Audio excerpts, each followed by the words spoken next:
கிறிஸ்துவுக்குள் அன்பானவர்களே,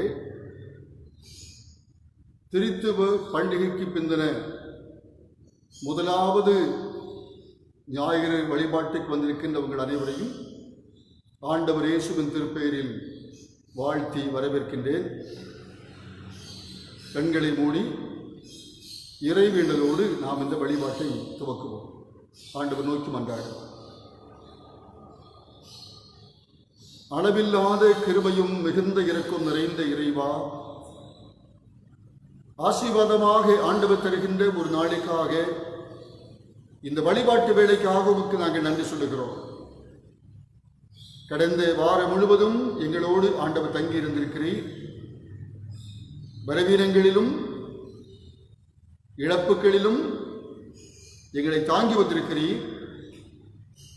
உம்முடைய மகா பெரிய கிருபையின் ஈவுகளில் நாங்கள் கழிவுறுகின்ற மகிழ்கின்ற மக்களாக நன்றியோடு இந்த நாளிலே உம்மை போற்றிடவும், உம் வார்த்தைகளிலே நாங்கள் வல்லமை பெற்று மகிழ்ந்திடவும் ஆண்டவர் அருள் செய்வீராக. இந்த வழிபாடு ஆண்டவருக்கு ஏற்படுவதாக அமைந்திருக்கட்டும். தூய ஆவியின் ஆற்றலால் எங்களை பலப்படுத்தும். இறைமகன் இயேசுவின் திருப்பெயரில் மிகுந்த மனத்தாழ்மையோடு வேண்டிக் கொள்கின்றோம். எங்கள் வேண்டுதற்கு எழும் கடவுளே, ஆமென். ஆண்டவருக்கு புகழ்ச்சியாக நம்முடைய பாடல் புத்தகத்திலே 72வது பாடலை பாடி ஆண்டவரை போற்றுவோம். சர்வ லோகாதிப நமஸ்காரம், சர்வ சிருஷ்டிகரி நமஸ்காரம் என்ற பாடல் 72வது பாடல்.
சங்கீதம் 19 முதல் 24 வரைக்கும் வசனங்கள் நாம் முறையாக படிப்போம்.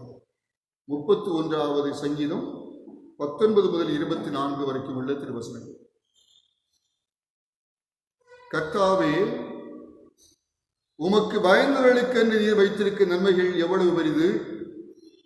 உம்மிடத்தில் அடைக்கலம் புகுந்தவர்களுக்கு மனுப்புத்திரருக்கான நீ செய்திருக்கிற நன்மை எவ்வளவு பெரிது! மனுஷர் சதியோசனைக்கு அவர்களை உமது சமூகத்தின் மறைவிலே மறைத்து, நாவுகளின் சண்டைக்கு அவர்களை விலக்கி, உமது கூடாரத்திலே ஒழித்து வைத்து காப்பாற்றுகிறேன். கர்த்தருக்கு ஸ்தோத்திரம். அரணான நகரத்தில் தமது அதிசயமான கிருபையை அவர் எனக்கு விளங்க பண்ணினாரே. உமது கண்களுக்கு முன்னிராதபடி வெட்டுண்டேன் இன்று நான் என் மனக்கலக்கத்திலே சொன்னேன். உம்மை நோக்கி கூப்பிட்ட போதோ நீர் என் விண்ணப்பங்களின் சத்தத்தை கேட்டீர்.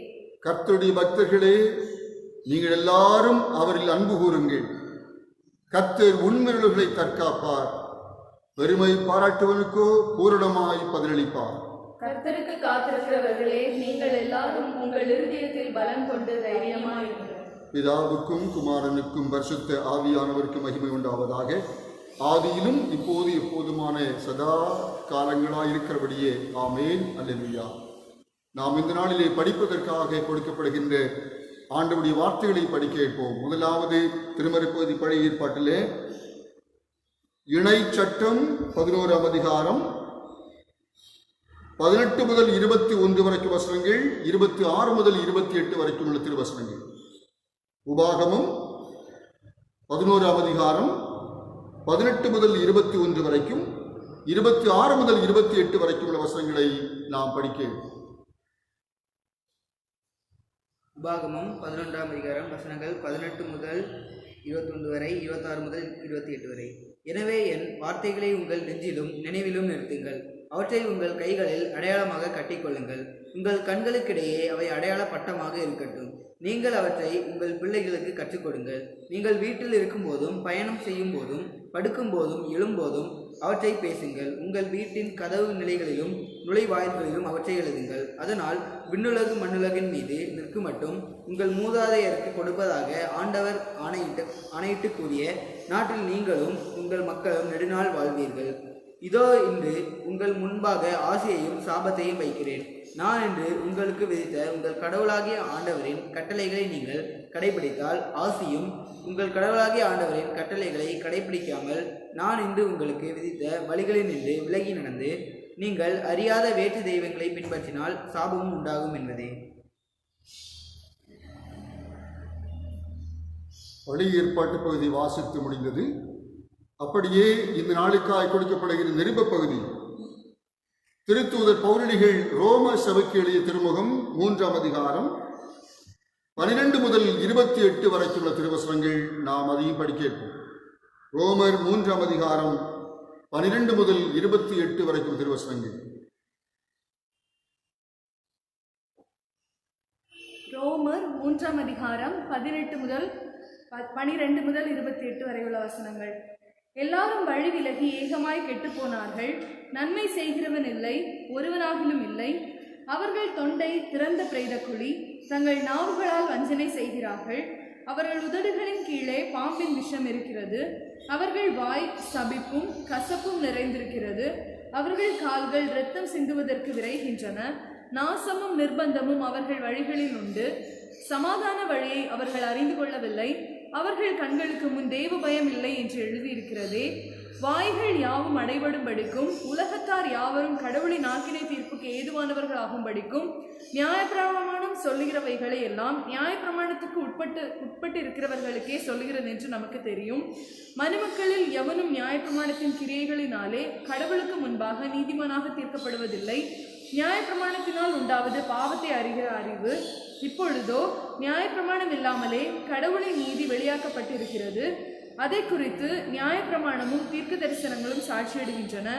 அது இயேசு கிறிஸ்துவை பற்றும் விசுவாசத்தினாலே விசுவாசமாயிருக்கிற எவருக்கும் பலிக்கும் தெய்வ நீதியே. வித்தியாசமே இல்லை. எல்லாரும் பாவம் செய்து தெய்வ மகிமை அடையாதிருக்கிறார்கள். அவர் கிருபையினாலேயே கிறிஸ்து இயேசுவில் உள்ள மீட்பை கொண்டு இலவசமாய் நீதிமான்களாக தீர்க்கப்படுகிறார்கள். கடவுள் பொறுமையுள்ளவராய் முற்காலத்து பாவங்களை சகித்துக் கொண்டது நிமித்தம் தமது நீதியை காண்பிக்க வேண்டும் என்றும் தாம் நீதி உள்ளவரும் இயேசுவினிடம் விசுவாசமாய் இருக்கிறவனை நீதிமானாய் தீர்க்கிறவருமாய் விளங்கும்படி இக்காலத்திலே தமது நீதியை காண்பிக்க வேண்டும் என்றும் கிறிஸ்து இயேசுவின் இரத்தத்தில் விசுவாசத்தின் மூலமாய் பலிக்கும் கிருபாதாரமாக அவரை விளங்க பண்ணினார். இப்படி இருக்க பெருமை பாராட்டுவது எங்கே? அது நீக்கப்பட்டது. எந்த மார்க்கத்தினால்? கிரியா மார்க்கத்தினாலா? அல்ல, விசுவாச மார்க்கத்தினாலேயே. நியாயப்பிரமாணத்தின் கிரியைகள் இல்லாமல் விசுவாசத்தினாலேயே மனுஷன் நீதிமானாக தீர்க்கப்படுகிறான் என்று நிதானிக்கிறோமே என்பதே. நிறுவப்பகுதி வாசித்து முடிந்தது. அப்படியே இந்த நாளைக்காய் கொடுக்கப்படுகின்ற நற்செய்தி வாக்கிய பகுதியை நாம் எழுந்து என்று படிக்க இருப்போம். தூய மத்தேயு நற்செய்தி 7ஆம் அதிகாரம் 21 முதல் 29 வரைக்கும் உள்ள திருவசனங்கள். நாம் அதை படிக்க கேட்போம். தூய மத்தேயு 7ஆம் அதிகாரம் 21 முதல் 29 வரைக்கும் உள்ள திருவசனங்கள்.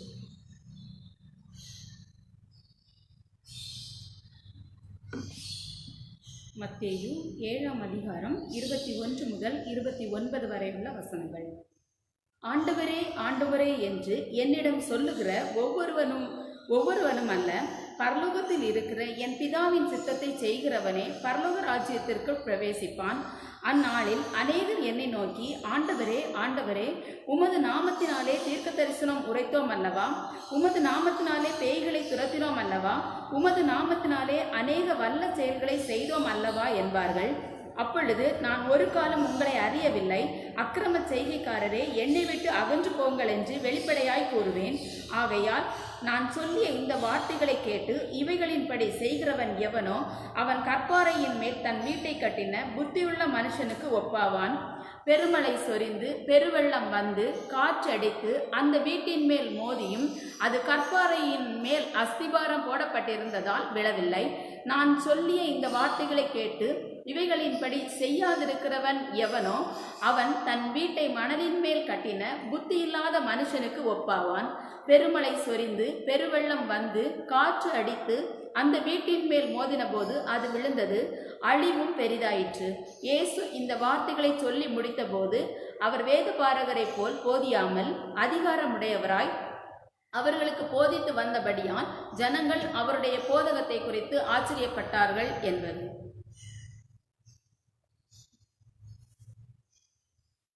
நற்செய்தி வாக்கிய பகுதியை வாசித்து முடிந்தது.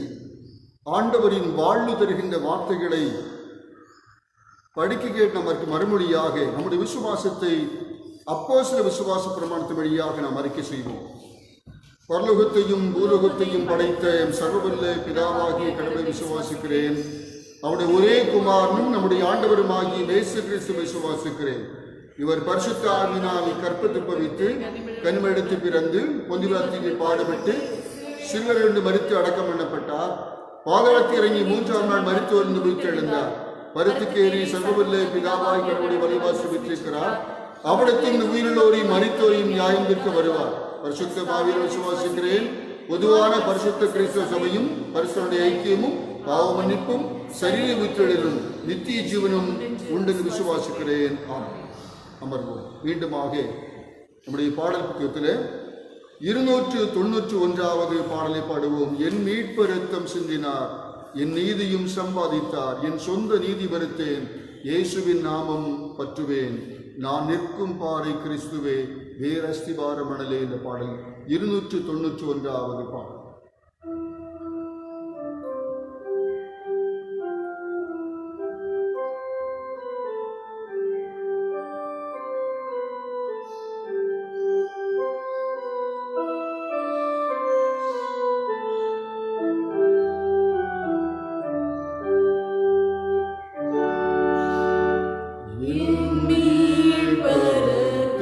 Sendino, in medio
ஆண்டவர் இயேசுவிடமிருந்தும் தாயும் தந்தையுமான கடவுளிடமிருந்தும் உங்கள் அனைவருக்கும் அருளும் அமைதியும் உண்டாவதாக. ஆமென். இந்த நாளில் சற்று நேர சிந்தனைக்காக நமக்கு கொடுக்கப்படுகின்ற திருமறை பகுதி நாம் ஏற்கனவே படிக்கேட்ட நற்செய்தி பகுதி தூய மத்தேயு நற்செய்தி 7ஆம் அதிகாரம் 21 முதல் 29 வரைக்கும் வசனங்கள். மீண்டும் ஒருமுறை நாம் அதை இப்படி படிக்கின்றோம். என்னை நோக்கி ஆண்டவரே ஆண்டவரே என சொல்பவரெல்லாம் விண்ணரசுக்குள் செல்வதில்லை, மாறாக விண்ணுலகிலுள்ள என் தந்தையின் திருவுளப்படி செயல்படுபவரே செல்வர். அந்நாளில் பலர் என்னை நோக்கி ஆண்டவரே ஆண்டவரே, உம் பெயரால் நாங்கள் இறைவாக்கு உரைக்கவில்லையா? உம் பெயரால் பேய்களை ஓட்டவில்லையா? உம் பெயரால் வல்லசைகளை பல செய்யவில்லையா என்பர். அதற்கு நான் அவர்களிடம், உங்களை எனக்கு தெரியவே தெரியாது. நெறிகேடாக செயல்படுவோரே, என்னை விட்டு அகன்று போங்கள் என வெளிப்படையாக அறிவிப்பேன். ஆகவே நான் சொல்லும் இவ்வார்த்தைகளை கேட்டு இவற்றின்படி செயல்படுகிற எவரும் பாறை மீது தம் வீட்டை கட்டிய அறிவாளிக்கு ஒப்பாவார். மழை பெய்தது, ஆறு பெருக்கெடுத்து ஓடியது, பெரும் காற்று வீசியது, அவை அவ்வீட்டின் மேல் மோதியும் அது விழவில்லை, ஏனெனில் கற்பாறையின் மீது அதன் அடித்தளம் இடப்பட்டிருந்தது. நான் சொல்லும் இந்த வார்த்தைகளை கேட்டு இவற்றின்படி செயல்படாத எவரும் மணல் மீது வீட்டை கட்டிய அறிவிலிக்கு ஒப்பாவார். மழை பெய்தது, ஆறு பெருக்கெடுத்து ஓடியது, பெரும் காற்று வீசியது, அவை அவ்வீட்டை தாக்க அது விழுந்தது, இவ்வாறு பேரழிவு நேர்ந்தது. இயேசு இவ்வாறு உரையாற்ற முடித்த போது அவரது போதனையை கேட்ட மக்கள் கூட்டத்தினர் வியப்பில் ஆழ்ந்தனர். ஏனெனில் அவர்கள் தம் மறைநூல் அறிஞரை போல அன்றி அதிகாரத்தோடு அவர்களுக்கு அவர் கற்பித்தார் என்பது. கண்களை மூடி நாம் மன்றாடுகிறோம். வசனம் தியானிக்கையில் இதயமதில்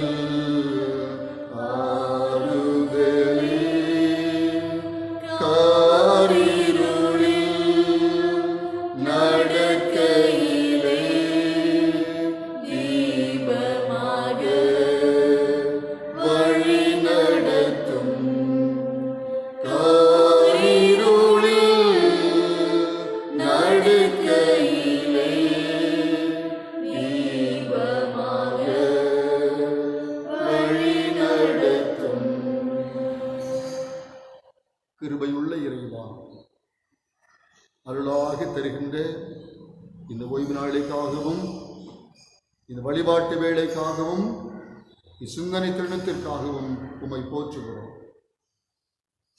வாழ்வழிக்கும் உம்முடைய வார்த்தைகளே எங்கள் வாழ்வின் ஆதாரம் என்பதை நாங்கள் உணர்ந்தவர்களாக இவ்வார்த்தைகளில் வல்லமை பெறவும் வாழ்வு பெறவும் ஆண்டவர் அருள் செய்வீராக. எங்கள் சிந்தனைகளிலே உமாற்றல் வெளிப்பட இறைமகன் இயேசுவின் திருப்பெயரில் மிகுந்த மனத்தாழ்மையோடு வேண்டுகின்றோம். எங்கள் வேண்டுதல் கேளும் கடவுளே. ஆமென். ஆண்டவருக்குள் அன்பானவர்களே,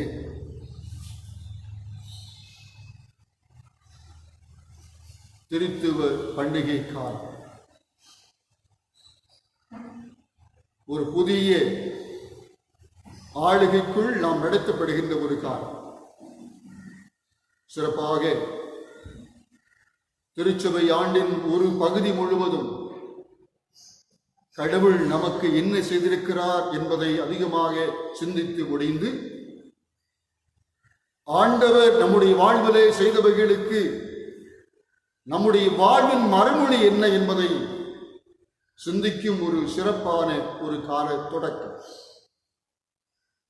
திருச்சபையுடைய வண்ணங்கள் இவற்றை நமக்கு மிக அழகாக நமக்கு எடுத்துச் சொல்லும். அன்புக்குரியவர்களே, இறை அருளாலே வாழ்ந்து வருகின்ற ஒரு சமூகம் எப்படிப்பட்ட மறுமொழி வழங்கும் ஒரு சமூகமாக அது அமைந்திட வேண்டும் என்பதின் ஒரு துவக்க கால சிந்தனை இந்த நாள் முதல் துவங்குவதை நாம் கவனிக்க முடியும். இயேசுநாதருடைய மலை பொழிவின் சாரம் இந்த நாள் சிந்தனுடைய அடித்தளமாக அமைந்திருப்பதை நாம் கவனிக்கின்றோம். சமூகம் சார்ந்த ஒரு சிந்தனையில் ஆண்டவர் நம்மோடு எவ்வளவு பெரிய அன்பினை பொழிந்தருளுகின்றார், நம்மிலே எவ்வளவு ஒரு எதிர்பார்ப்பை கொண்டிருக்கிறார் என்பதற்கு இந்த பகுதி மிக ஆழமான ஒரு சிந்தனை கண். சமூகம் சார்ந்த ஒரு சிந்தனை. குறிப்பிட்டு சொல்ல போனால் மத்தேயு நற்செய்தியாளன் ஓர் இறுதிக்கால சமூகத்தை முன்னெடுத்து ஓர் இறுதிக்கால சமூகம் எப்படிப்பட்ட நிலைகளிலே அது அடித்தளம் கொண்டிருக்க வேண்டும், அந்த இறுதிக்கால சமூகத்தினுடைய குணாதிசயங்களுடைய விளைவு எப்படி இருக்க வேண்டும், கடவுளை அந்த சமூகம் எப்படி காண வேண்டும், ஆண்டவருடைய வார்த்தைகளை எப்படி புரிந்து கொள்ள வேண்டும், அந்த புரிதலிலே நாம் பெற்றுக்கொள்கின்ற வாழ்வுடைய மேன்மை என்ன என்பதை இரத்தின சுருக்கமாக 3 அதிகாரங்களில் விளக்குவதுதான் இந்த பகுதியுடைய ஒரு சிறப்பு. இறுதிக்கால சமூகத்தினுடைய வாழ்வின் வழிகளும் எச்சரிப்பும் என்பது இந்த பகுதி ஒட்டுமொத்த பகுதிக்கும் இருக்கின்ற ஒரு தனிச்சிறப்பு. ஒரு சமூகம் சார்ந்த சிந்தனை. ஒரு சமூகத்திலே ஆண்டவர் நம்மிலே விரும்பும் பல காரியங்களை உணரும் ஒரு வேளை. குறிப்பாக இந்த சமூகம் சார்ந்த சிந்தனையில், இறுதியில் சமூகத்திற்கான ஒரு சிந்தனையில் இன்று ஒரு சமூகத்தை குறித்து ஒரு பதிவை நாம் இப்படி உணர்ந்து கொள்ளுகின்றோம். 16ஆம் நூற்றாண்டிலே துவக்கம் கொண்டிருக்கின்ற ஒரு சமூகம், கிறிஸ்தவ சமூகத்திலே அதுவும் ஒரு பிரிவாகத்தான் இன்று பார்க்கப்படுகின்றது. சுவிட்சர்லாந்திலிருந்து அமெரிக்க பென்சில்வேனியாவிலே குடியேறிய ஒரு சமூகம் இன்றைக்கெல்லாம் சூழலியல் சார்ந்து யார் எந்த சமூகம் அதிக பங்காற்றுகின்றது, இந்த சமூகத்திற்கு அறைகூல் கொடுக்கிறது, முன் உதாரணமாய் திகழ்கிறது என்பதற்கு இந்த ஒரு சமூகத்தை இந்த உலகம் குறிப்பிடுகின்றது. அமீஸ் என்ற ஒரு மக்கள் சமூகம். இந்த சமூகத்து மக்கள் பொதுவாக வேற்று மக்களோடு நகரவாசிகளோடு அதிகம் கலப்பது கிடையாது. கிராமங்களிலே தனித்து சூழலியோடு இணைந்து வாழுகின்ற ஒரு மக்கள் கூட்டம். நகரமயமாற்றுடைய எந்த விளைவுகளும் அவர்களை பாதிக்காவண்ணம் வாழுகின்ற ஒரு மக்கள். அவருடைய வாழ்வுடைய அடித்தளம் என்று சொன்னால், எழுத்துக்கு எழுத்து கிறிஸ்தவ திருமறையினுடைய வார்த்தைகளை வாழ்வியலாக வாழ வேண்டும் என்று விரும்புகின்ற, விரும்பை செய்கின்ற ஒரு மக்கள் சமூகம். ஒரு மக்கள் சமூகத்துடைய அடித்தளமாய் அவர்கள் தங்களுக்கென்று வைத்துக் கொண்டிருக்கின்ற இறை வார்த்தை, அந்த இறை வார்த்தையை எப்படியெல்லாம் ஆண்டவருக்கு உகந்த அளவிலே கடைபிடிக்க முடியும் என்று பார்த்து பார்த்து வாழுகின்ற கிராமவாசிகள் இந்த மக்கள் என்பது, அவர்கள் இயற்கையோடு இணைந்து வாழ்கிறார் என்பது மக்களுக்கெல்லாம் இன்று ஒரு முன்னுதாரணமாக சொல்லப்படுகின்ற ஒன்று. அதே அந்த ஒரு சிந்தனை களத்திலே, ஒரு முன் உதாரணத்திலே அதைவிட ஒருபடி மேலே சென்று இறுதியில் சார்ந்த ஒரு சமூகமாக கிறிஸ்துவின் அன்பிலே வாழ்வு பெறப்போகின்ற, வாழ்வு பெற்றுக் கொண்டிருக்கின்ற ஒரு சமூகமாக நம்முடைய வாழ்க்கை எப்படி அமைந்திருக்க வேண்டும் என்பதற்கு இயேசுநாதர் சொல்லும் வார்த்தைகள் இந்த மத்தேயு வழியாக நமக்கு இன்று அருளப்படுகிறது. இந்த வார்த்தைகளை குறித்த ஒரு பதிவிலே யூத ரபிகளின் சமூகம், குறிப்பாக சிமியோன் என்ற ரபி ஒருவர் சொல்லுவார், இந்த உலகம் 3 காரியங்களை அடிப்படையாக கொண்டுதான் இயங்கிக் கொண்டிருக்கிறது. ஒன்று கடவுளது வார்த்தை, அதை அவர்கள் நியாயப்பிரமாணம் என்று சொல்லுவார்கள். இன்னொன்று இந்த கடவுள் வாசம் பண்ணுவதாய் குறிப்பிடப்படுகின்ற தேவாலயம், அதை சார்ந்த சில காரியங்கள். மூன்றாவது அவர்கள் சொல்லுகின்ற ஒன்று இந்த கடவுளுடைய வார்த்தை, அவர் உள்ளுரையும் தன்மை, இவைகளையெல்லாம் இணைத்துக் கொண்டு வாழ்விலே நாம் ஆற்றுகின்ற பணிகள், இவற்றை அவர்கள் சொல்லுவார்கள். அதை கிறிஸ்தவ சமூகம் யூத சமயத்துடைய 3 அடித்தளமான தூண்கள் என்று பெயரிட்டு அழைக்கும். இந்த 3 காரியங்களையும் இரத்தின சுருக்கமாக இயேசுநாதரின் இந்த உரை குறிப்பிடும். 5ஆம் அதிகாரம் 17 முதல் 48 வரைக்கும் வசனங்கள் கடவுளுடைய வார்த்தையை, அதாவது நியாயப்பிரமாணத்தை எப்படி அணுகுவது, அது என்ன சொல்லுகிறது என்பதை நமக்கு விளக்குகிறது. 6ஆம் அதிகாரம் முதல் 18 வசனங்கள் சமயம் சார்ந்த வழிபாட்டோடு இறை இல்லம் சார்ந்த நிலையிலே அதை புரிந்து கொள்ளுகின்ற விதம் விளக்கப்படும்.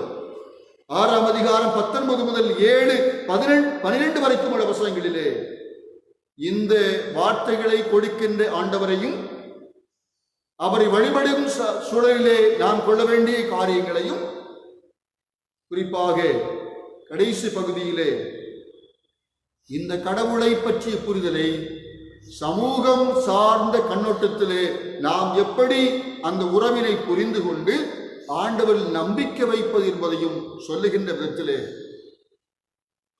யூத சமயம் குறிப்பிடுகின்ற இந்த உலகின் அடித்தளம் முழுவதையும் இந்த வார்த்தைகளிலே நாம் புரிந்து கொள்ள முடிகின்றது. குறிப்பாக அதனுடைய முதல் பகுதியை தாண்டி இறுதி பகுதியிலே இவற்றை வாழ்விலே மையமாக கொண்டு வாழுகின்ற ஓர் இறுதியில் சமூகத்திற்கு கொடுக்கப்படுகின்ற எச்சரிப்புகள் தான் நம்முடைய சிந்தனை களம். ஆண்டவராகி கடவுள், உலகை நேசிக்கிற கடவுள், அன்புள்ள கடவுள் நம்முடைய வார்த்தைகளை கொடுத்திருக்கின்றார் வாழ்வு பெறுவதற்காக. நம்முடைய வார்த்தைகளுடைய மேன்மையை உணர்வதற்காக வார்த்தையின் வெளிப்பாடாக விளங்குகின்ற இயேசுநாதரிலே நம்முடைய முழு அன்பினை காண்பித்திருக்கின்றார். அந்த முழு அன்பினை பெற்றுக் கொள்ளுகின்ற சமூகம், ஆண்டவரை வழிபடுகின்ற ஒரு சமூகமாக நாம் வாழுகின்ற இந்த சமூகத்தோடு இணைந்து அதை எப்படி வெளிப்படுத்த வேண்டும் என்கின்ற அளவிலே அதை புரிந்து கொள்ளும் நிலையினையும் சொல்லுகின்ற இந்த பகுதி இறுதியாக ஒரு எச்சரிப்பை பெறுகின்றது. இந்த அன்பிற்கு ஈடாக, இந்த இறை அன்பிற்கு ஈடாக நம்முடைய மறுமொழி வாழ்வு சமூகம் சார்ந்த ஒரு புரிதலிலே, சமூகத்தில் வாழுகின்ற மக்களோடு உள்ள உறவிலே இது எப்படி வெளிப்பட்டு கொண்டிருக்கிறது என்பதை நிச்சயமாகவே வாழ்வு வரும் சமூகம் உணர்ந்தாக வேண்டும். வாழ்வு பெறுவதோடு மாத்திரமில்லை, இறைவார்த்தையை பெறுவதோடு மாத்திரமில்லை, இறையிடத்திலே வழிபடுவதோடு மாத்திரமில்லை, இந்த சமூகத்திலே வாழுகின்ற மக்களோடு கொள்ளுகின்ற உறவிலும் இவற்றையெல்லாம் புரிந்து கொள்வதிலும் எப்படிப்பட்ட ஒரு மறுமொழியை இந்த சமூகம் கொடுக்கிறது. இறுதி நாளை நோக்கிய பயணத்தில், இறையரசை நோக்கிய பயணத்தில், விண்ணரசுக்கு உரியவளிக்கின்ற நோக்கிலே நாம் வாழும் இந்த உலக வாழ்க்கையில் எப்படிப்பட்ட மறுமொழியை கொடுக்கின்றோம் என்பதைத்தான் நமக்கு விளக்கி ஒரு எச்சரிப்பையும் நமக்கு இந்த பகுதி கொடுக்கின்றது. குறிப்பாக நாம் சொல்ல வேண்டும் சொன்னால், இதோ ஒரு கட்டிட அமைப்பை சார்ந்த ஒரு சூழலிலே இதனுடைய கடைசி பாகம் விளக்கினாலும் அதற்கு முந்தைய ஒரு பகுதியிலே ஒரு போலி இறைவாக்கை குறித்த ஒரு பதிவு சொல்லப்பட்டு இந்த நிலையில் நம்முடைய வாழ்வு எப்படி இருக்கிறது என்று ஒரு தற்பரிசோதனைக்கு நம்மை அழைக்கிறார். அதிலே இயேசுநாதர் மிக அழகாக சொல்லுகின்றார். இறுதியில் சார்ந்த ஒரு சிந்தனையோடு மையப்படுத்திய ஒரு சிந்தனை. என்னை நோக்கி 21ஆம் வசனத்தை வாசிக்கிறோம். என்னை நோக்கி ஆண்டவரே ஆண்டவரே என சொல்பவரெல்லாம் விண்ணரசுக்குள் செல்வதில்லை. என்னை நோக்கி ஆண்டவரே ஆண்டவரே என்று சொல்பவரெல்லாம் விண்ணுலகில் செல்வதில்லை. மாறாக விண்ணுலகத்தில் என் தந்தையின் திருவுளத்தின்படி செயல்படுவரே செல்வர். அந்நாளில் பல என்னை நோக்கி ஆண்டவரே ஆண்டவரே, உம் பெயரால் நாங்கள் இறைவாக்கு உரைக்கவில்லையா? உம் பெயரால் பேய்களை ஓட்டவில்லையா? உம் பெயரால் வல்லசைகள் பல செய்யவில்லையா என்பர். அதற்கு நான் அவரிடம், உங்களை எனக்கு தெரியவே தெரியாது என்று சொல்வேன். நெறிகேடாக செயல்படுவோரே, என்னை விட்டு அகன்று போங்கள் என்று வெளிப்படையாக அறிவிப்பேன் என்று சொல்வதை நாம் வாசிக்கிறோம். அன்புக்குரியவர்களே, யதார்த்தமான ஒரு வாழ்க்கையில் இறை அருளை பெற்றுக்கொண்டு இறை வார்த்தைகள் வாழ்வற்று வாழுகின்ற இந்த வாழ்க்கையில் நான் ஆண்டவரது பிள்ளையாக வாழ்ந்து கொண்டிருக்கிறேன் என்றும், எப்பொழுதும் ஆண்டவரே ஆண்டவரே என்றுதான் கூப்பிட்டு கொண்டிருக்கிறேன் என்றும் நாம் எளிதாக சொல்லிவிட்டு செல்ல முடியாது. அந்த சொல்லுக்கும் அந்த சிந்தனைக்கும் உரிய ஒரு வாழ்க்கை சமூகத்திலே வாழ்ந்து காண்பிக்கப்பட்டிருக்கிறதா என்பது இயேசுநாதர் செயல் வடிவிலே அதை எதிர்நோக்குகின்றார் என்று இந்த பகுதி மிக அழகாக விளக்குகின்றது. இன்று பொதுவாக நாம் சொல்லுகின்றோம், நான் கிறிஸ்தவன், நான் முழு நேரமும் சதா காலமும் எப்பொழுதும் ஆண்டவரோடு உறவு கொண்டுதான் வாழ்ந்து கொண்டிருக்கின்றேன். நான் ஆண்டவர் சொல்லுகின்ற எல்லா காரியங்களையும் கடைபிடிப்பதாகத்தான் வாழ்கின்றேன் என்று நாம் சொல்லிக் கொள்ளலாம். பலர் காண, இந்த சமூகம் காண இந்த வார்த்தைகளை எப்போது சொல்லிக்கொண்டே நாம் இருக்க முடியும். ஜபிக்கும் போதும் பல காரியங்களை செய்யும் போதும் எப்பொழுதும் மக்கள் காணும்படியாக நாம் இவைகளை எல்லாம் சொல்லிக் கொண்டிருக்கலாம். ஆனால் உள்ளபடி இந்த வார்த்தைக்கு உரிய ஒரு வாழ்க்கை நம்மாலே வாழ்ந்து காண்பிக்கப்பட்டிருக்கிறதா என்பதை இயேசுநாதர் இங்கே தெளிவாக குறிப்பிடுகின்றார். அன்புக்குரியவர்களே, இது ஒரு சவால் நிறைந்த ஒரு வாழ்க்கை. சவால் நிறைந்த வாழ்க்கையில் சொல்லும்போது சமூகம் நம்முடைய உள்ளான வாழ்வை குறித்த ஒரு சாட்சியத்தை அவள் கண்காண கண்டிருப்பதிலே கொடுக்க வேண்டும் என்பதை இந்த பகுதி மிக அழகாக நமக்கு தெளிவு சொல்லுகின்றது. அநேகர் இந்த உலகத்திலே வாழுவார்கள், கடவுளின் பெயரையும் சொல்லுவார்கள், நான் கடவுளின் பெயரால் வந்தவனும் சொல்லுவார்கள், அற்புதங்களையும் செய்வார்கள், அடையாளங்களையும் செய்வார்கள். அநேக மக்கள் தங்களுடைய வாழ்வோடு இணையும் போது தங்களையே உயர்வாய் காண்பித்துக் கொள்ளுவார்கள். ஆண்டவரே ஆண்டவரே இந்த வார்த்தைகளை பலமுறையும் அவர்கள் சொல்லுகின்ற காட்சிகளையும் வாழ்விலே நாம் கவனிக்க முடியும். ஆனால் அப்படிப்பட்ட வாழ்விலே தாங்கள் வாழும் வாழ்வினுடைய உள்ளார்ந்த சாரம் ஆண்டவருக்கு உகந்த ஒன்றாக இருந்திருக்கிறதா? அதிலே நீதி இருந்திருக்கிறதா? நேர்மை இருந்திருக்கிறதா? உண்மை இருந்திருக்கிறதா என்பதெல்லாம் கடவுளாலே பார்க்கப்படும். அது மிக மிக முக்கியமான ஒரு செயலாக்கத்தின் வாழ்வு என்பதை நாம் கவனிக்கின்றோம். அன்புக்குரியவர்களே, ஒரு காலகட்டத்திலே பழைய ஏற்பாட்டு கால சூழலை உணரும் போது இதே வண்ணமான போலி இறைவாக்கள் குறித்த நிகழ்ச்சிகளை கடவுள் தம்முடைய பிள்ளைகளோடு சொல்லியிருக்கின்ற காட்சிகளையும் நாம் கவனிக்கின்றோம். எரேமியா இறைவாக்குடைய நூலிலே 14ஆம் அதிகாரம் 14ஆம் வசனத்தை குறிப்பிடும் போது நாம் இப்படி படிக்கின்றோம். எரேமியா 14ஆம் அதிகாரம் 14ஆம் வசனத்தை இப்படி வாசிக்கிறோம். அப்பொழுது கர்த்தர் என்னை நோக்கி தீர்க்கதரிசிகள் என் நாமத்தை கொண்டு உரைக்கும் தீர்க்க தரிசனங்கள் அது போய் நான் அவர்களை அனுப்பினதும் இல்லை, அவர்களுக்கு கட்டளையிட்டதும் இல்லை, அவளோடு பேசினதும் இல்லை.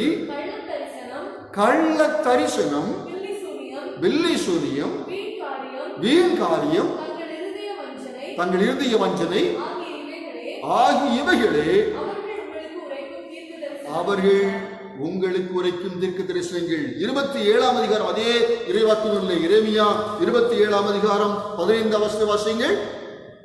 நான் அவர்களை அனுப்பவில்லை, நான் அவர்களை அனுப்பவில்லை, இவர்கள் என் நாமத்தைக் கொண்டு இவர்கள் என் நாமத்தைக் கொண்டு பொய்யையே தீர்க்க தரிசனமாக உரைக்கிறார்கள். பொய்யையே தீர்க்க தரிசனமாக உரைக்கிறார்கள். நான் அனுப்பினதில்லை, ஆனால் என் நாமத்தைக் கொண்டு பொய்யை தீர்க்க தரிசனமாய் உரைக்கிறார்கள்.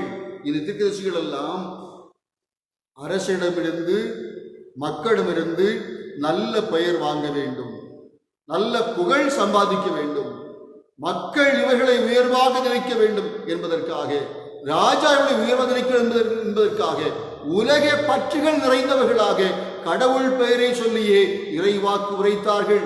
நல்ல பணம் கிடைத்தது, பதவி கிடைத்தது, அந்தஸ்து கிடைத்தது, சமூகம் உயர்வாக தூக்கி வைத்து கொண்டாடியது. ஆண்டவர் சொன்னார், என் பெயரை வைத்துக் கொண்டு நல்ல சுகம் அனுபவிக்கிறீர்கள், அனுபவித்துக் கொள்ளுங்கள். ஆனால் உங்களுக்கு ஐயோ கேடு வரும். உங்களுடைய வாழ்வு இறுதியல் நிலையிலே உங்களுடைய வாழ்க்கை கேள்விக்குறியாக்கப்படும், உங்களுடைய வாழ்க்கை அழிந்து போகும். பொய்யாக உலக பிரகாரமான பதவிகளுக்கும் பட்டங்களுக்கும் ஆசைப்பட்டு, பணத்துக்கும் ஆசைப்பட்டு, புகழுக்கும் ஆசைப்பட்டு அநேக மக்கள் எங்களை பின்தொடர்கிறார்கள் என்பதற்காக அப்படி விருப்பத்திற்கு ஏற்ப ஆசீர்வாத வார்த்தைகளை சொல்லி வாழுகின்ற ஒரு கூட்டம் நீங்கள். அழிவு. என்னை விட்டு அகன்று போங்கள் என்று சொல்லுவேன். தீங்கிழைக்கும் ஒரு சமூகமாய் நீங்கள் விளங்குவீர்கள் என்பதை குறித்த ஒரு கடினமான எச்சரிப்பை ஆண்டவர் இங்கே சொல்லுகின்றார். சங்கீதம் 6:9 படிக்கும் போது இப்படி வாசிக்கிறோம். 6ஆம் சங்கீதம் 9ஆம் வாசியுங்கள். கர்த்தர் என் விண்ணப்பத்தை கேட்டார், கர்த்தர் என் மன்றாட்டை ஏற்றுக்கொள்வார். கர்த்தர் என் விண்ணப்பத்தை கேட்டார், ஆண்டவரின் மன்றாட்டை ஏற்றுக்கொண்டார். அதிலே தொடர்ச்சியாக வாசிக்கிறோம், அக்கிரம செய்கைக்காரரே. 8ஆம் வாசியுங்கள். அக்கிரமக்காரரே, அக்கிரமக்காரரே, எல்லாரும் என்னை விட்டு அகன்று போங்கள். எல்லாரும் என்னை விட்டு அகன்று போங்கள். கர்த்தர் என் அழுகையின் குரலை கேட்டார். அக்கிரம செய்கைக்காரரே, எல்லாரும் என்னை விட்டு அகன்று போங்கள். அன்புக்குரியவர்களே, அக்கிரமம் செய்கிறவர்கள் அகன்று போகத்தான் வைக்கப்படுவார்கள். உலகிலே ஒருவேளை அக்கிரமம் செய்வதனாலே செல்வம் கிடைக்கலாம், அந்தஸ்து கிடைக்கலாம், மக்கள் அநேகர் பின்தொடரலாம், அநேகர் விரும்பலாம். ஆனால் ஆண்டவர் பார்வையிலே அது ஏற்றுக்கொள்ளப்பட முடியாத ஒன்று. இறுதியில் சமூகத்தில் நிச்சயமாய் கேள்விக்குறியாக்கப்படும், அழிக்கப்படும் என்பதை நாம் உணர்கிறோம். ஆகவேதான் இந்த சிந்தனைகளை உள்வாங்கிய ஒரு சமூகம் எங்கே அடித்தளம் விட்டிருக்கிறது என்பதை இயேசுநாதர் இங்கே உணர வைக்கின்றார். இதோ ஒரு கட்டிடம் கட்டுகின்ற காட்சியை அவர் இங்கே சொல்லுகின்றார். ஒரே சமூகம்தான் 2 விதங்களிலே கட்டிடத்தை கட்டுகின்றது. ஒரு சமூகம் எளிதாக, இதோ ஒரு சமூகம் கற்பாறையின் மேலே அடித்தளமிட்டு கட்டிடம் கட்டுகின்றது. இன்னொரு சமூகம் மணலின் மேலே கட்டிடத்தை கட்டுகின்றது. மிக எளிதாக கட்டிவிட முடியும். ஆனால் விளை ஒன்றிருக்கிறது, நாள் ஒன்றிருக்கிறது. பெருமழை, பெருவெள்ளம், காற்று இவைகளெல்லாம் வரும்போது அது நிற்கிறதா என்பதை நீங்கள் பாருங்கள். கற்பாறையின் மீது அடித்தளம் இடப்பட்டிருந்த வீடு எந்த சூழலிலும் அது விழுந்து போகாது. காற்றடித்தாலும், பெருவெள்ளம் வந்தாலும், எந்த புயல் மோதினாலும் அது விழுவதில்லை. மாறாக மணலின் மேலே எளிதாக, மணலின் மேலே மிக மிக எளிதாக கட்டி வாழ்வாங்கு வாழுகின்றோம் என்று நினைத்துக் கொள்ளுகின்ற மக்களுடைய வாழ்க்கை பெருமழையும் பெருவெள்ளம் வரும்போது அது அப்படியே அமிழ்ந்து போகும் என்ற ஒரு சிந்தனையை நாம் வாசிக்கிறோம். அப்படியானால் இந்த காட்சி நமக்கு சொல்லுகின்ற முக்கியமான காரியங்கள் என்ன? மனித வாழ்வு என்பது உறுதியான ஒரு அடித்தளத்திலே கட்டப்பட்டிருக்க வேண்டும். இறுதியில் சமூகம் கிறிஸ்துவாகிய கண்மலையின் மேலே அது அடித்தளம் விடப்பட்டு, கிறிஸ்து காண்பித்த முன்மாதிரிகள் அவருடைய அடித்தளமாகி, வாழ்க்கையின் எல்லா சூழலிலும் கிறிஸ்துவோடு இணைந்து வாழுகின்ற ஒரு வாழ்க்கையில அடித்தளம் இடப்பட்டிருக்க வேண்டும். அது நிற்கும். கடவுள் அந்த வாழ்வோடு இணைந்து செயல்படுவார். மாறாக இயேசுநாதர் காண்பித்த பாடுகளும், இயேசுநாதர் காண்பித்த நீதியின் காரியங்களும் எங்கள் வாழ்க்கைக்கு பொருந்தாது. நாங்கள் சமூகத்திற்காக எங்களை முழுவதுமாக ஒப்படைத்து வாழ எங்களால் முடியாது. எங்கள் சுயத்திற்காக மட்டும்தான் வாழ முடியும். சமூகத்தினுடைய நீதி நியாயம் பேசினால் எங்களுக்கு ஒன்றும் கிடைக்காது. நாங்கள் விரும்புகின்ற அளவிலே எங்கள் குடும்பத்துக்கு ஒன்றும் கிடைக்காது. நாம் விரும்புகிற அளவிலே எங்கள் சமூகத்துக்கு ஒன்றும் கிடைக்காது என்று நினைத்துக் கொண்டு அநீதிக்கு துணை போய் அநீதியாய் வாழ்ந்து ஒரு பெருங்கூட்டம் சேர்த்து நாம் தலைவர்களாகி நாம் வாழுகிறோம் என்று சொன்னால் இந்த உலகத்திலே மாத்திரம் நிலைத்து வாழ முடியும். இறுதி நாளிலே நம்முடைய வாழ்க்கை உடைந்து போகும், சுக்குநூறாய் போகும் என்ற ஒரு எச்சரிப்பு. அதே சமயத்தில் கிறிஸ்துவாகிய கன்மலையின் மேலே கட்டப்பட்ட ஒரு வாழ்க்கை இந்த உலகத்திலே நீதிக்கு கேள்விக்குறியாக்கப்படும். பலமிழந்து போகும் ஒரு வேளை, வாழ்வை இழக்கும் ஒரு தருணம் வரும். இயேசுநாதன் முன்மாதிரியாக இருந்தார். எப்படி நடப்பிக்க முடியும்? எப்படி சொல்லிலே சொல்லலாம்? வாழ்விலே எப்படி வாழ்வது? குறள் சொல்லுமல்லவா, சொல்லுதல் யாருக்கும் எளிய அறியவாம் சொல்லிய வண்ணம் செயல்.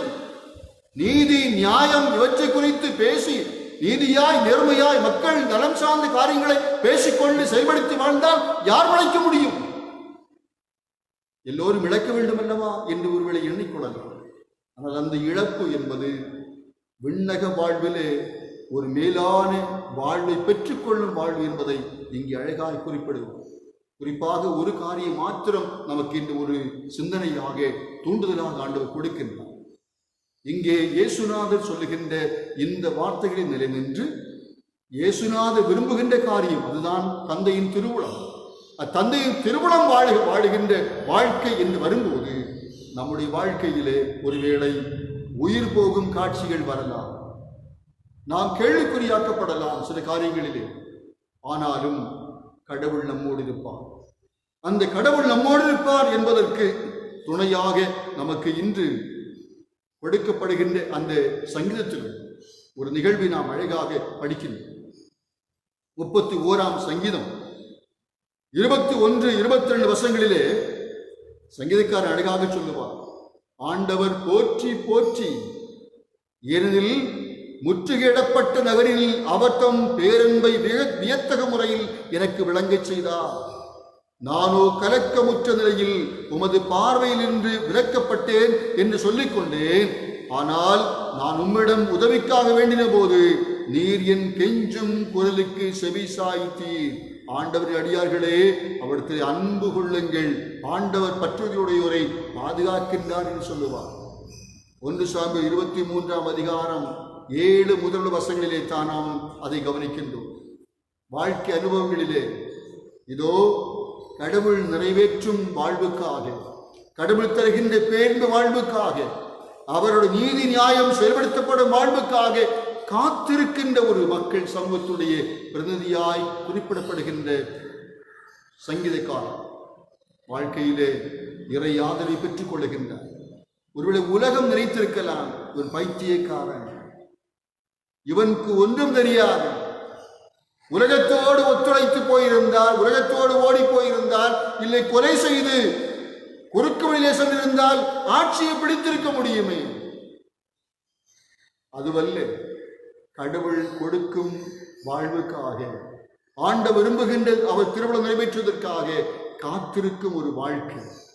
நீதி நிறைவேற்றப்படும் என்பதை புரிந்து கொண்டு வாழ்விலே கிறிஸ்து காண்பித்த நீதி அனுபவங்களை சுமந்து செல்கின்ற ஒரு வாழ்க்கையை நாம் இன்று வாழ்வதற்கு கர்த்தர் நம்மை அழைக்கின்றார். ஆகவே தான் இந்த பகுதியிலே இயேசுவானவர் அழகாக அந்த பகுதியை முடித்திருப்பதாக மத்தேயு பதிவு செய்வார்.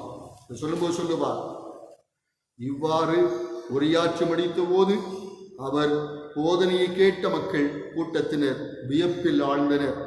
ஏனெனில் அவர்களிடம் மறைநூல் அறிஞரை போல் அன்றி அதிகாரத்தோடு அவர் அவர்களுக்கு கற்பித்தார். அதிகாரத்தோடு கற்பித்த இந்த இயேசு ஆண்டவருடைய வார்த்தைகள் நமக்கு இன்று நாம் இயேசுநாதரில் அடித்தளமிட்ட ஒரு மக்கள் சமூகத்தை கட்டியெழுப்ப நமக்கு அறைகூவலை தருகின்றது. இயேசுவின் மீதும் அவர் காட்டிய மதிப்பீடுகள் மீதும் கட்டப்படுகின்ற மனித வாழ்வு உறுதியானது, நிலையானது. வாழ்வு ஏற்படுகின்ற எல்லா பிரச்சனைகளிலும் அது நம்மை விழவிடாமல் பாதுகாத்து நிலை வாழ்வு நோக்கி பயணிக்க வைக்கும் இறையேசுக்கு கொண்டு செல்லும் என்பதை உணர்ந்து உலகத்தின் மதிப்பீடுகளிலே சிக்கிவிடாமல், உலகத்தின் அன்பிலே, உலகத்தினுடைய வேஷங்களிலே சிக்கிவிடாமல், இயேசுநாதரின் வார்த்தைகளில் அடித்தளமிட்டு நாம் உறுதியாய் வாழ்வோம். விண்ணக வாழ்விலே பிரவேசிக்க ஆண்டவர் நமக்கு அருள் செய்வார், நம்மை ஆசீர்வதிப்பார், தூய ஆவியானவருக்கு துணை செய்வார். எல்லா புத்திக்கும் மேலான தேவ சமாதானம் உளிதைகளையும் சிந்தைகளையும் கிறிஸ்து இயேசுவுக்குள் காத்துக் கொள்வதாக. ஆமென். நாம் மீண்டுமாக நம்முடைய பாடல் புத்தகத்திலே 601வது பாடலை பாடுவோம். 601வது பாடல், கட்டடம் கட்டிடும் சிற்பிகள் நாம் கட்டிடுவோம் கிறிஸ்து இயேசுவுக்காய் என்ற பாடல். 601வது பாடலை பாடி ஆண்டவரை போற்றுவோம்.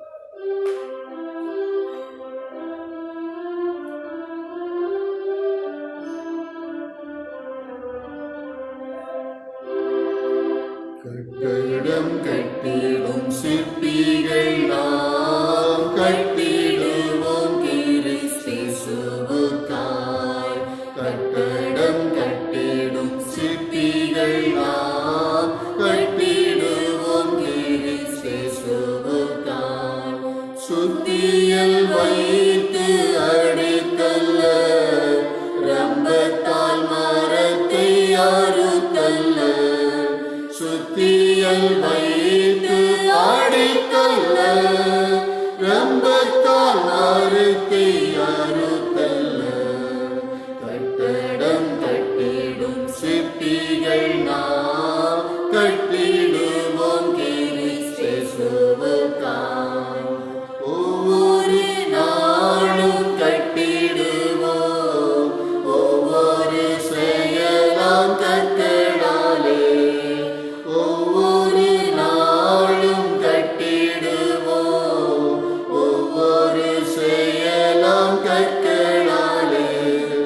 உத்தம இயேசுவின் அஸ்திவாரம், உத்தம இயேசுவின் அஸ்திவாரம் பத்திரமாக தாங்கிடுமா, பத்திரமாக தாங்கிடுமா.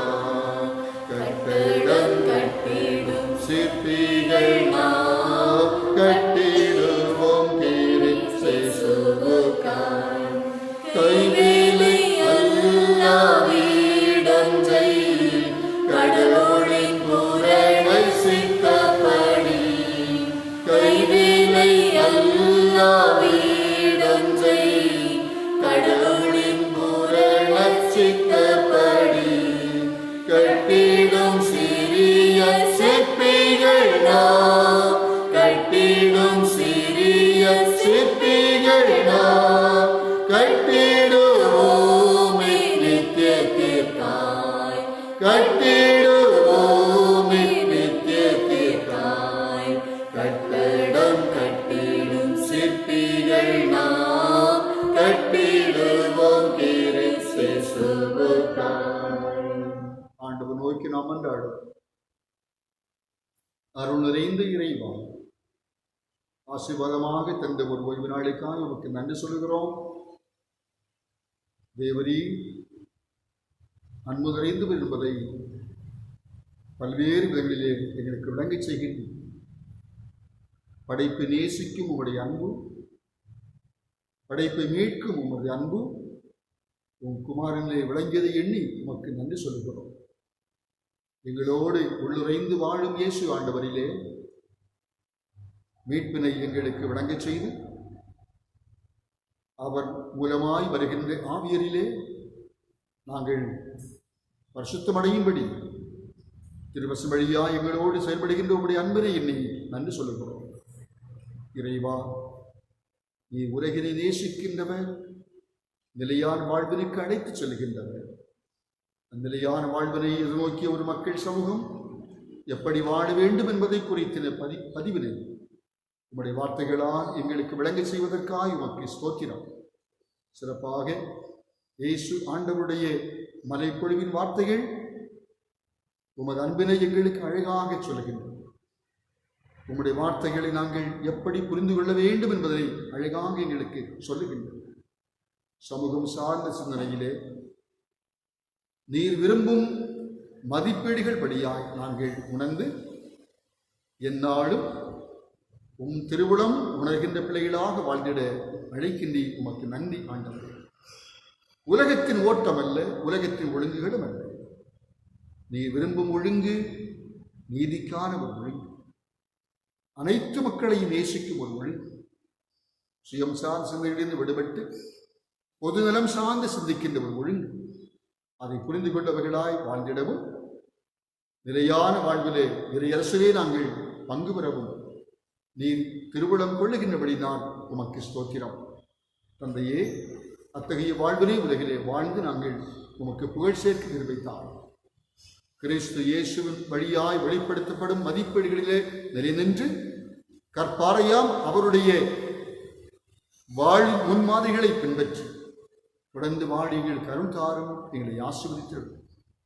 உலக நெருக்கங்கள் உண்டு, துன்பங்கள் உண்டு, போராட்டம் உண்டு, பலவீனங்கள் உண்டு, தீராத தொற்று வியாதியுடைய கொடுமைகளும் எங்களுக்கு உண்டு. ஆனாலும் இவைகளெல்லாம் ஒரு காலத்திலே அழிந்து போகும். இவைகளெல்லாம் எடுபட்டு போகும், நீங்கி போகும். இறைவா, உம் ஆற்றல் பெரியது, உம்முடைய அன்பு பெரியது. ஆண்டவரே, தற்கால சூழலிலும் உலகமெங்கும் தொற்று நோயினாலே பாதிக்கப்படும் காட்சிகளை உணர்ந்து கொண்டிருக்கிறோம். அநேக மக்கள் இழந்து வருகின்றோம். இறைவா, இவைகள் முடிவுறட்டும், உம்முடைய அன்பு எங்களை சந்திக்கட்டும். எல்லாவற்றிலும் நல் வழிகாட்டுதலை ஆண்டவர் கொடுக்கும்படியாக பணிந்து வேண்டுகிறோம். நல்ல தகப்பனே, உம்முடைய அன்பு எங்களாலே புரிந்து கொள்ளப்படுவதற்கு ஏதுவாக நாட்களிலே உம்முடைய ஆற்றல் எங்களிலே விளங்க வேண்டும் என்று நாங்கள் செபிக்கின்றோம். தந்தையே, மருந்துகள் கண்டுபிடிக்கப்படுவனவாக உலக சமுதாயம் உமக்கு நன்றி சொல்லும் அளவில் ஆண்டவர் எங்களுக்கு இறங்க வேண்டும் என்று பணிந்து வேண்டுகிறோம். தகப்பனே, ஒவ்வொரு நாடுகளையும் எண்ணுகிறோம். ஆண்டவரது அன்பு கிருபை அனைத்து இடங்களிலும் வல்லமையாக விளங்கட்டும். ஆசீர்வதிக்கிறார். சிறப்பாக இந்த காலங்களிலே உம்முடைய உடனிருப்பை நாங்கள் சரியாய் உணர்ந்து ஆண்டவரே உமக்கு புகழ் செலுத்தும் காட்சியை தர வேண்டும் என்று செபிக்கிறோம். எங்களுக்கு நினைவாயிருக்கும் ஆண்டவர், ஆசீர்வதிக்கும் ஆண்டவர், உம் கிருபையால் எங்களை வாழ்விக்க வேண்டும் என்று நாங்கள் பணிந்து நிற்கிறோம். சுவாமி, நடத்துவதற்காக உமக்கு நன்றி. தந்தையே, எங்களுக்கு தரப்பட்ட இந்த விசுவாச வாழ்விலே நாங்கள் உண்மையாக ஆண்டவரை பற்று மக்களாய் வாழ்ந்திட கிருபைத்தார். போலி வேஷங்களை கடைந்து உலகத்தை ஓட்டத்திலிருந்து விடுபட்டு மாய்மாலமான வாழ்விலிருந்து விடுபட்டு கிறிஸ்து விரும்பும் நீ விரும்பும் வாழ்விலே பயணிக்க உன் சமூகத்தில் எங்களை தாழ்த்துகிறோம். ஆவியார் பலப்படுத்துவீராக. வல்லமையால் ஆண்டு கொண்டு எங்களை இடத்தில் செபிக்கிறோம். எங்கள் தேசத்திற்காகவும் அனைத்து மக்கள் நல்வாழ்வுக்காகவும் மன்றாடுகின்றோம். கொரோனா தொற்று முழுவதும் நீங்கி போகட்டும். நல்ல வழிகாட்டுதலை நாங்கள் பெற்றுக்கொள்ள கிருபைத்தார். உன் தெய்வீக பேராற்றல் அத்தனை இடங்கள் விளங்கட்டும். இந்த பணிகளிலே உடமனதோடு தங்களை அர்ப்பணித்து செயல்படுகின்ற அனைத்து மக்களுடைய பணிகளும் ஆசீர்வாதமாக அனைவருக்கும் அமைந்திரட்டும். அவருடைய கர்த்தர் ஆசீர்வதிக்கிறார். தேசத்தினுடைய தலைவர்கள் மேற்கொள்ளும் முடிவுகள் எல்லாம் எங்களுக்கு ஆசீர்வாதமாய் காணப்படும் அளவிலே எடுக்கப்படும்படியாக ஆண்டவர் துணை புரிய வேண்டும் என்று வேண்டுகிறோம். ஆண்டவரே, ஒவ்வொரு மக்களுடைய உழைப்பையும் அவரது பிரயாசங்களும் எண்ணுகின்றோம். கூலி வேலை செய்கிறவர்கள், விவசாய பணி செய்கிறவர்கள், சொந்தமாய் தொழில் செய்கிறவர்கள், அரசு பணிபுரிகின்றவர்கள் அனைவரையும் விடுகிறோம். இவ்விடங்களிலும் வெளியிடங்களிலும் வெளிநாட்டில் இருக்கிற மக்களை எண்ணுகின்றோம். ஒவ்வொரு குடும்பங்களிலும் இருக்கிற தேவைகளையும் நாங்கள் உங்கள் சுமத்தில் நினைக்கிறோம். எல்லாவற்றிலும் உம் அனுகூலம், உம் ஆசீர்வாதம், பேரிரக்கம் பரிபூர்ணமாக வெளிப்படும்படியாக எஞ்சி நிற்கிறோம். அவர் இடத்துவீராக. தந்தையே, அனைவர் வாழ்விலையும் உங்களுடைய ஆசைகளை உணர்ந்தவர்களாக நாங்கள் எந்நாளும் எங்களை கவனிக்கின்ற கரிசனை கொள்ளுகின்ற ஆண்டவர் எங்களோடு இருக்கிறார். இந்த புதிரோடு வாழ்ந்திட கிருபை தாரும் எங்களை காத்துக்கொள்ளும். இந்த வாரம் முழுவதும் இறைவா நாங்கள் நல்ல செய்திகளை கேள்விப்பட வேண்டாமா, பயம் நீங்கி வாழ்வடைகின்ற வாழ்விலே பெருக வேண்டாமா ஆண்டவர் நடத்த வேண்டும். நாங்கள் செபிக்கிறோம். நடத்துவதற்காக உமக்கு நன்றி. ஆண்டவரே, உம்முடைய பூரணமான பாதுகாப்பிற்கும் பராமரிப்பை ஒப்புக் கொடுக்கிறோம். ஒரு நடத்தும் ஆசிரியர்களும் வழிகாட்டும் இறைமகன் இயேசுவின் திருப்பெயரில் மிகுந்த மனத்தாழ்மையோடு வேண்டுகின்றோம். எங்கள் வேண்டுதல் கேளும் கடவுளே. ஆமே. பரமனின் பிதாவே, உங்களுடைய நாம் பரிசுத்ததாக, ராஜ்யம் வருவதாக, பரிசுத்த பரமனிடத்திலே செய்யப்படுவது போல உமிழையும் செய்யப்படுவதாக. அன்றன்று வேண்டிய எங்கள் ஆகாரத்தை இன்னும் எங்களுக்கு தார். எங்கள் கடனாளிகளுக்கு நாம் மன்னிக்கிறது போல கடன்களுக்கு மன்னியும். இல்லை சோதனைக்கு கொடுக்க நாம் தீமையடித்துக் ராஜ்யம் வல்லமையும் மகிமையும் என்னைக்கும் உங்களுடைய எழுந்து நாம் ஆசிரியப்பட்டுக் கொள்ளும். கர்த்தரானவர் உன்னை ஆசீர்வதித்து உன்னை காப்பாராக. கர்த்தரானவர் தமது திருமுகத்தை பிரகாசிக்க பண்ணி உண்மை கிருபையாயிருப்பாராக. கர்த்தரானவர் தமது திருமுகத்தை பிரசன்னமாக செய்து உனக்கு சமாதானம் பெற்றிடுவாராக.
என் முழுவுள்ள பரிசுத்த நாமத்தை ஸ்தோத்திரி.